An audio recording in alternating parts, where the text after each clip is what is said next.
This episode is proudly supported by OpenTable. Nearly 1/3 of diners are booking same day. So they're making those decisions on the spot. And 10% are making their bookings within just a few hours. And so it's why it's so important to have booking software like OpenTable, which allows your diners to discover you. And so when restaurants are on platforms like OpenTable, they're much more likely to be discovered. We help diners to connect to restaurants. Ultimately, having technology, using technology, helps you to reattach to those diners. Experience the power of OpenTable. For an exclusive offer, visit restaurant.opentable.com.au/DITW.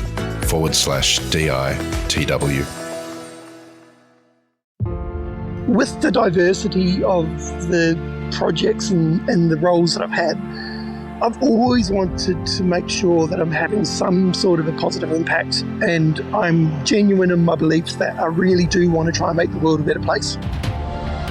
This is the Deep in the Weeds podcast. I'm Anthony Huckstep. 3 years ago, Jared Ingersoll shared some staggering statistics on the impact of COVID just when the pandemic landed and Deep in the Weeds network started. 3 years on, Jared finds himself looking at statistics in a different light in the country. Jared, how are you? I'm really good. What's going on? Where are you these days? At the moment, I'm in Mudgee. I'm enjoying a bit of the fly in, fly out rural lifestyle for a little while. I'm working with Kim Curry, who you've had on the podcast in the past, and looking at some of the stuff and helping them out at their winery here, and that's pretty awesome. And then when I'm not doing that, I sort of go back into the city and still working with a couple of tech startups in climate, focusing on climate. So yeah, just bouncing around, being romantic and diverse. When we spoke a few years ago, there was a lot of chaos, and it was right at that moment when people were pulling out the knuckle dusters to buy toilet paper and pasta. How does it feel looking back at that now? Yeah, I think that they were probably overreacting with the toilet paper and the pasta. It was a bit of overkill.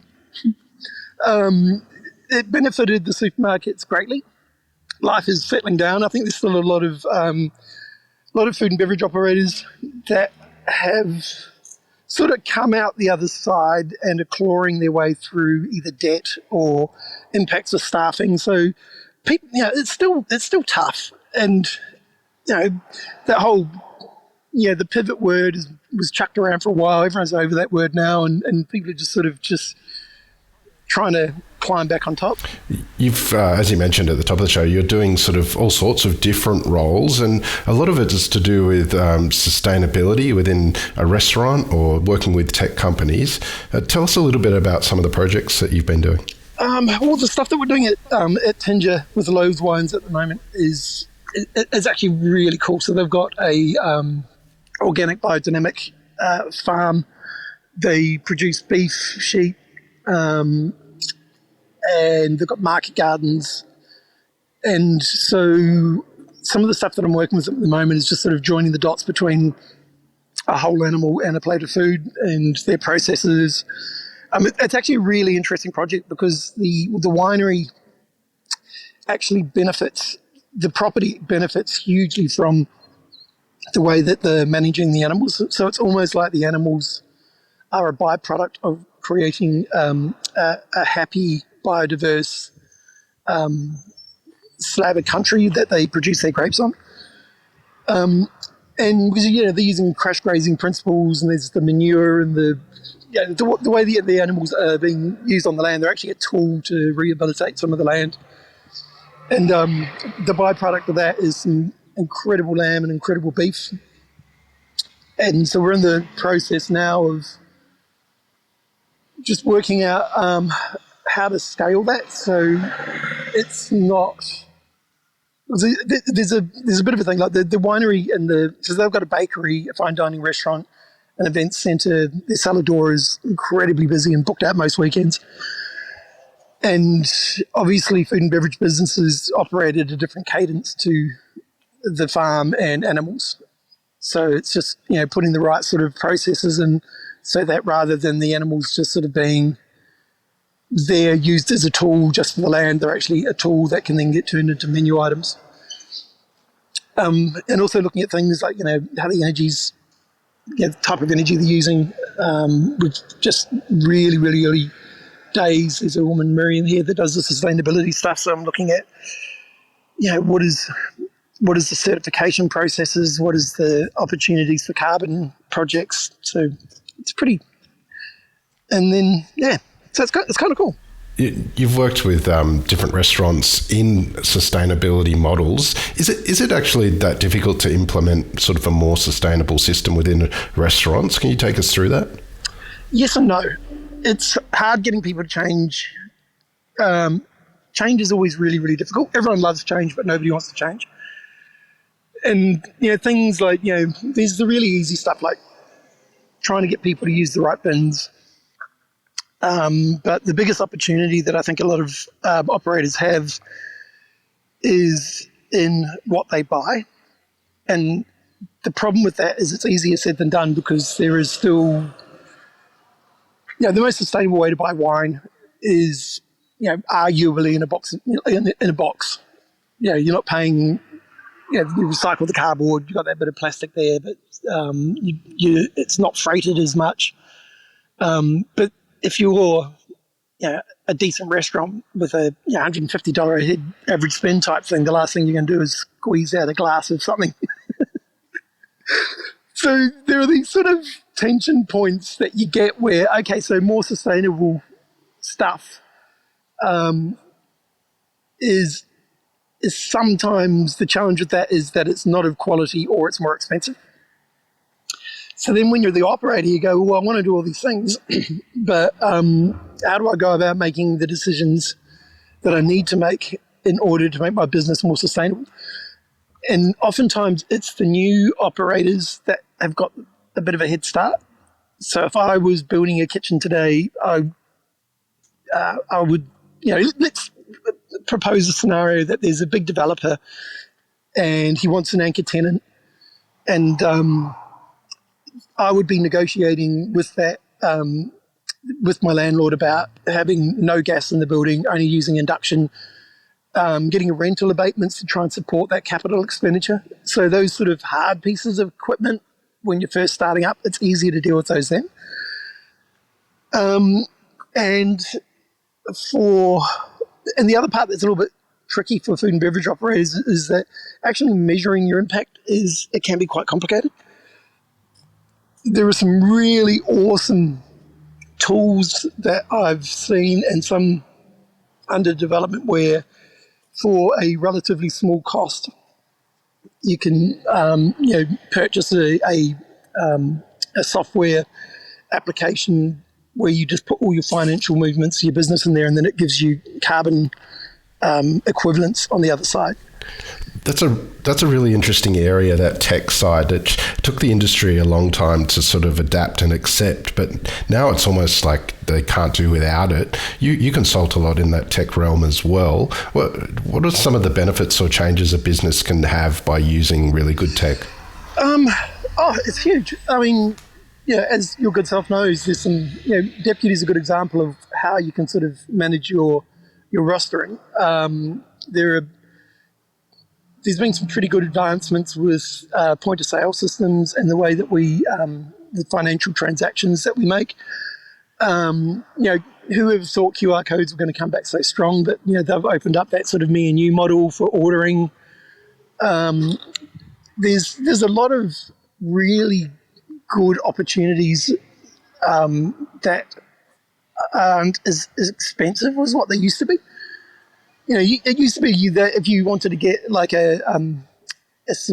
pay for a subscription or account that was going to do some sort of tech-based sort of advantage to your business, it used to be quite expensive, but all the stuff is coming down in price, which makes it a lot more accessible. And there's some really good conversations for operators around, like, some people I talk to that use QR codes when they're ordering the tables. They see, some see a better spend, some see the spend being a little bit less. But in those environments, the really smart operators are the ones that, if you are using a QR code, what is the role of a waiter? And the smart ones are actually going, well, the person on the floor, they're not, let's say they're not taking the order, but they just need to be awesome and fall back on all the basic principles of hospitality, like, greeting you when you come in, touching the table, making sure you look good. So there's some really, really cool things going on. That's a really interesting point that you touch on there, because your success as a restaurateur was based on conviviality and a communal table, and you were sort of one of the leaders in that sort of casual dining movement where it was all about connection and people.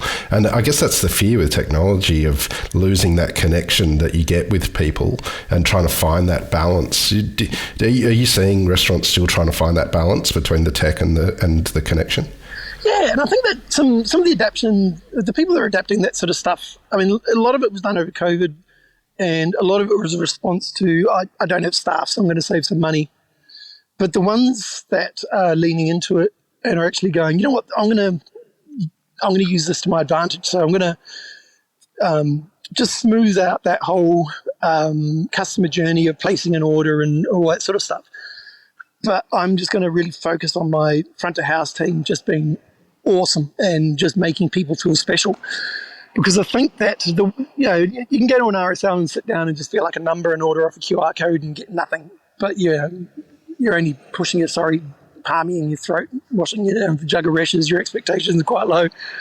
But if you are, like most people going out because you want that conviviality, I can see that those sort of technologies would definitely add an advantage to that customer experience rather than replace staff.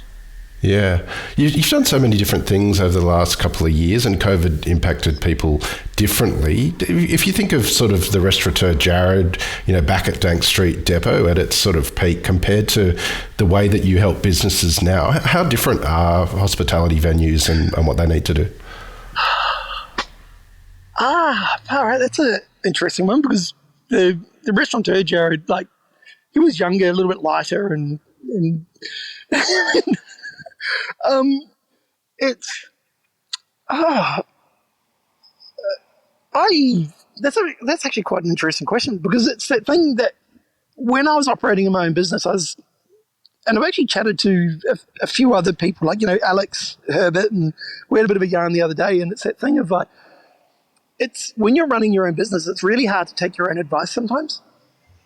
And then the moment you sort of step out, you go, I should have done this and I should have done that. And what was I thinking? And the big lesson that I've learned over the years, like just to sort of get my head around the framing of the question and the way you put it, was that I wish I'd have learned to not be so emotionally attached to my identity when I was running those restaurants. Which sounds really silly, but it's that thing of like, no, I couldn't possibly do this thing because it might compromise the integrity. And then you sort of take a step back and go, no, integrity's good. It's just a slightly different way of doing things. And that might be more efficient, or that supplier might be, it's such a, when you're running food and beverage operations, especially when you're in the shit and you're barely making money and you're short-staffed all the time, you're just constantly making knee-jerk decisions that come from your gut. Most of the time they're good, but it's not very often in those environments you get to stop and go, make a calculated decision based on, a bit of information, a bit of data, some thinking. It's interesting that you sort of come in now and help businesses, sometimes from the start, sometimes they've already been around for a while. But is COVID just a sort of grey area? Are the pain points still the same? Are you still seeing, prior to COVID and now, the pain points for a successful business? Are they actually the same, and COVID's just a bit of a blurring of things? Pretty much. And what's interesting is, so I've worked in, obviously a very, very big tech company, and I'm sort of helping a couple of startups at the moment that are working in the climate space and doing a bit of work in the social sort of side of things with a couple of with a charity that I help. And There is actually a striking similarity across any organisation that doesn't really seem to have shifted now that we're climbing back out of COVID. Like everybody benefits from clarity and what are the roles inside your organisation. And with your team being really clear on what it is that you're doing and what your objectives are, having some really good financial literacy inside your organisation so that people are working to numbers as well as a vision. And the other one that I see that's really, really common is that people understand what growth looks like. You want to get 10% more customers, or you want to open a new venue, or you want to release an app that's going to, provide a SaaS solution for an industry or something. It all comes down to testing your product, ensuring your team are motivated and engaged and they're all walking in the right direction, validating your product by getting more and more customers, and then as you scale, making really good strategic decisions about what your expenditure looks like. And where I would apply that to, like, especially, the hospital industry, which is, a lot of the audience here, is that, you're in the shit, you need more staff. So your first reaction is, I just need to put an extra person on, or I need an extra chef. But sometimes it's important to go, okay, well, that is one solution. The other solution is my menu too big? The other one is, have I got the right team in place? It may be that if you're a cafe and you live and die by your coffee, just look at what your coffee sale numbers are, because you can get you can get those machines that steam the milk for you, and you can get you can get other machines that can dose and tamper. And the Puritans will go, yeah, but the coffee's not going to be good. But if you look at the numbers, and 70% of your coffee is probably under milk, of your shots, they're covered up with milk and then covered up with soy or almond, and then some of them are dusted with coffee and all that sort of stuff. So then it's like, okay, well, if my business is coffee and I need to make really good coffee, would a small compromise in the humans and the baristas and their processes, would it actually impact what my customers are coming to me for, which is a coffee at a good price? The barista knows my name, and I don't wait longer than 8 minutes. And so, so it's that thing of probably teasing apart like your biases about why you're doing what you're doing, why people are coming to you, and just sort of interrogating it a bit. Kim Curry is a legend of regional food in New South Wales. How did the gig come about for you, and was it hard making the call to split your time between the regional centre and the city? Fuck no.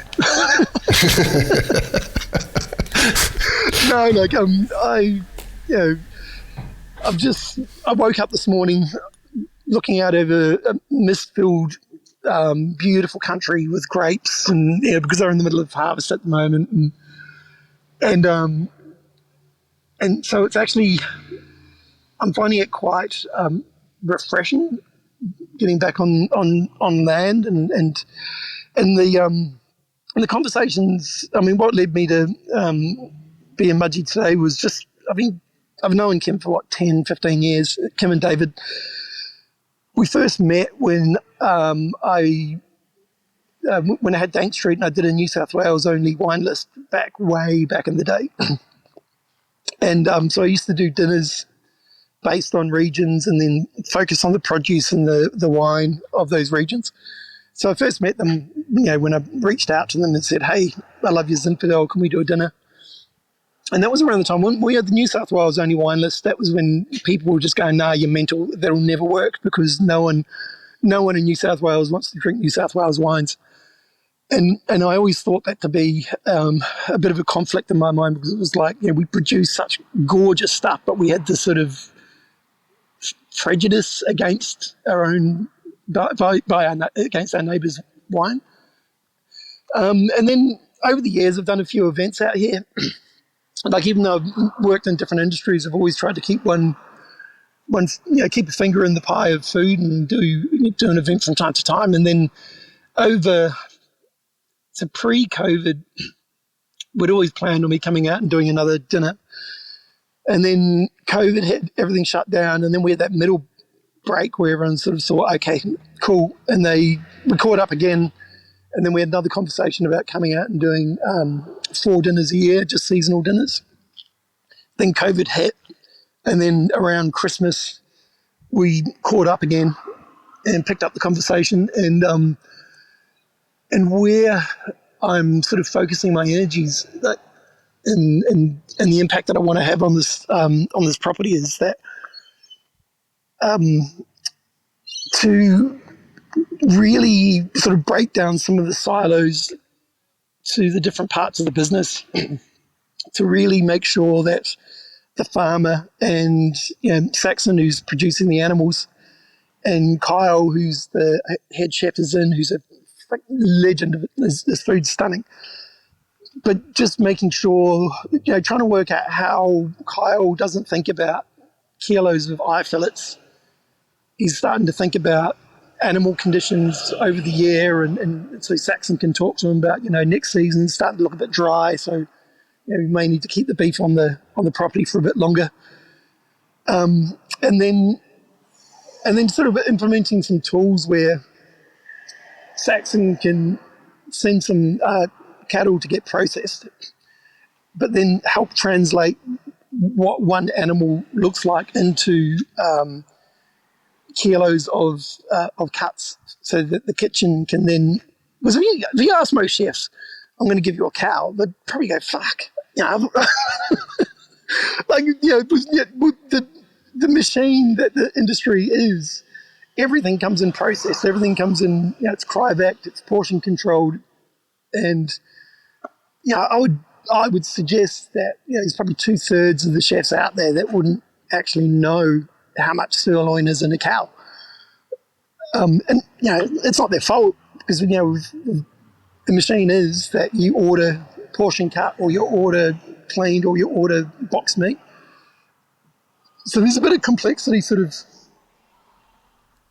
marrying the business needs of these two parts of the business. There was a period of time where you kind of left, sort of in a way, the hospitality sector to help the tech world with sustainable practices and working through that, which you're continuing to do. But how did it feel like coming back to hospitality in this way and helping, a regional business with 4 different sort of food offerings? It's really awesome. I'm really vibing it. And I've actually been reflecting on this a lot over the last few weeks, especially. And where I think I'm grateful, like, what am I, 51, I've been around, one of the things that I feel really grateful for is that even though my career has been quite diverse, I've done restaurants, I've done seaweed, I'm working with a winery, I've worked with tech, is that it's never been boring. And I've never really had many times when I've just been going, I'm feeling really trapped in my job.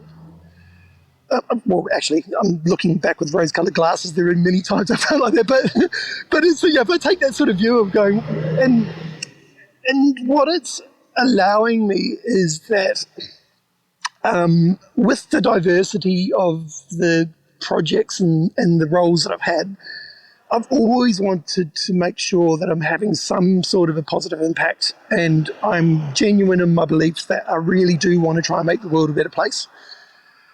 And so with this diversity of sort of experiences, I had a really cool chat with Sam Pine last night.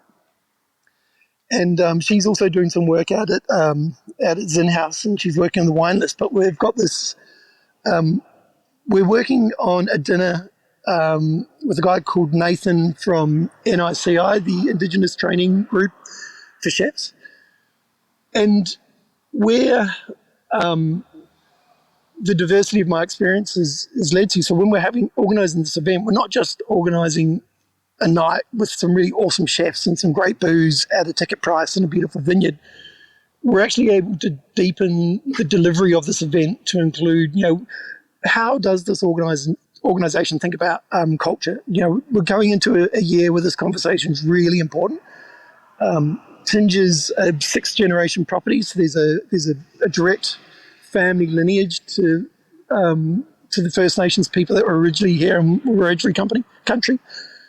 So how does an organisation have that conversation and deliver a beautiful food and beverage event and give some cultural learnings to the staff? And how do we make ourselves available to the traditional knowledge systems that have always been here? And if I was to just sort of if I was to go back in 10 years' time, I probably wouldn't have had the knowledge and the diversity of skills. I would have looked at it as an event. I would have been looking at ticket price, where the portaloos go, what's the lighting like, what's the food cost from the food, rather than going, that stuff's really important, but what is it that we're actually here and delivering? I know you're a man that loves the great outdoors and getting out of the city, but this role, allows you to do that in patches. What sort of impact has it had on you since you've been on the project of being able to escape the city and sort of immerse yourself with the produce and the land? It's really refreshing, and it's nourishing, and it's like I sort of. It's 3.5 hour drive that I do, so it's a 7 hour round trip that I do every 2 weeks. So just that space is actually kind of nice, the commute. And then when I come out here, working with, there's a woman called Kesh that looks after all the biodynamics for the vineyard. And, biodynamics is something that I don't properly understand it. I kind of get it because it's all sort of Saturn and energies and stuff. And even though for me it's a little bit, it's a little bit out there, but working with someone that passionate who knows a lot about that stuff, it reminds me of why food and working with the land is so beautiful, because you've got all these different disciplines, you've got all these different knowledges, you've got rich traditional knowledges, and then you've also got this new world where you're using tech and technology and all these improvements that we enjoy. But I'm finding it incredibly rewarding to then still feel that euphoric joy of pulling potatoes out of the ground and cooking them for my dinner, and working with the market garden team. That we're just starting to prepare our winter plantings, and starting to have conversations around, not only what goes in the ground and what we can grow, but then working with all the disciplines that make it possible for it to be have a financial benefit. Because you can put a seed in the ground, but then you need the preparations, you need the infrastructure, you need the harvesting team, then you need a team of people that can manage the excess. Because if you're going to do 1,000 people next week, you can't grow enough and hope there's enough food. You need to grow enough for an oversupply. So then managing what that oversupply looks like. Is it like, taking it to local growers markets or selling it at the cellar door? So it's really awesome sort of being involved in something that is really complex, but at the same time kind of simple. It's just work with the land and make sure that everything that comes out of the land is utilised to its utmost. It's kind of fascinating seeing someone sort of involved in so many different sort of projects and in different areas. What do you love about sort of doing that and what you do? I do enjoy keeping the brain ticking over. I'm not involved in this project, but I've got a mate that I've just started hanging out for a lot more that's working in fintech. And you sort of go, okay, well, what does a farm and fintech got to do with each other? But it's, what he's doing with his platform is, it's, really freaking cool. And it's all about sort of allowing people to see, understand what their impact is of their superannuation, their mortgages, energy purchases and stuff. So having conversations in, tech and finance are traditionally quite dry or quite linear.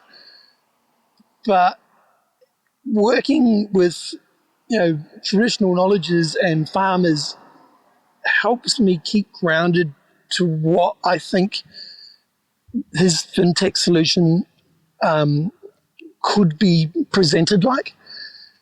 So it's all about sort of, if we're all humans, we're all consumers of stuff.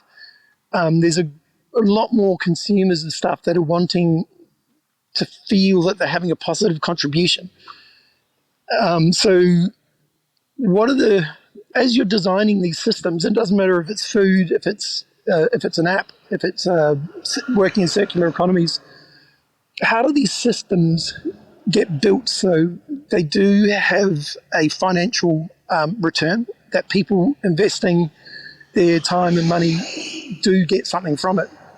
But more importantly, has this system been designed so that we are conscious of things such as diversity, and not diversity being used as just the tick of the box, and do we have equal women and men, but like diversity of thinking and diversity of ideas, and is that diversity of ideas and the culture of that organization, are they actually dialed into the fact that, we want to make money, but we want to make the world a little bit better, and we want to have an impact on people's lives? Well, Jared, as always, it's an absolute honour to catch up with you. Mr. Huckstep, it's always an honour to catch up with you. Look forward to seeing what you do out there in Mudgee, and please keep in touch, and we'll definitely have to catch up again soon. Cool. Take it easy. This is the Deep in the Weeds podcast. I'm Anthony Huckstep.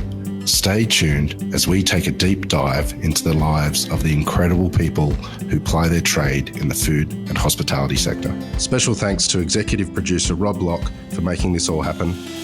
Follow us on Instagram at Deep in the Weeds Podcast, or email us at podcast@deepintheweeds.com.au. Stay safe and be well.